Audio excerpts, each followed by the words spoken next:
ci sono dei dati che dicono delle cose, sono dei dati oggettivi. Poi ognuno di noi sì, ha delle esperienze, ognuno di noi ha delle esperienze personali positive. Anch'io ho fatto la sindaca 9 anni, ma non posso dire che le opportunità sono le stesse sulla base della mia esperienza, perché le sindache in Friuli Venezia Giulia sono il 20%. Sì, ma io sono convinto che le donne non sono koala, anzi sono brave, capaci, intraprendenti, perché questo che si dice non è che stiamo ghettizzando, anzi abbiamo persone capaci che fanno l'assessore, faccio l'esempio la Mirante con un'amica Cristina ed è molto capace, è una brava sul pezzo. Due donne quindi, su tutta la giunta no, questi sono degli esempi, però non ti permetto, non ti permetto di mettermi parole non corrette, per dare le stesse possibilità non puoi agli uomini e mettere alle delle donne. parole in bocca a un tuo collega quando non l'ho mai dette. Io dico, per me le persone, se sono capaci, devono essere elette.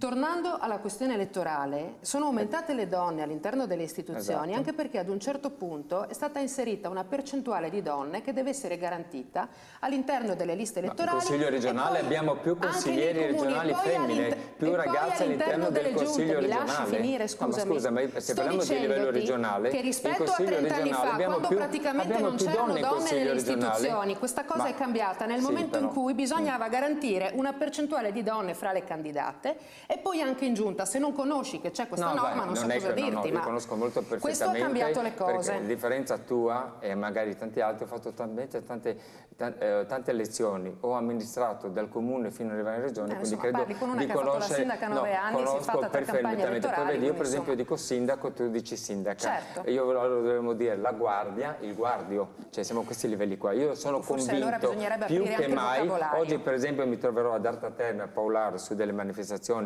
per la festa delle donne pro donna e sono sempre presente in tutte le manifestazioni, perché lo dico serenamente quello che dico qua. Sul sistema elettorale sulle questioni sostanziali poi sul sistema elettorale io difendo con forza queste modifiche, perché se fosse per me toglierei il limite dei mandati ai sindaci, ai consigli regionali, al presidente. Se uno è capace viene eletto, se non è capace lo sceglie la gente, la democrazia, sì e no, uomo e donna. Io sono per togliere il limite dei mandati.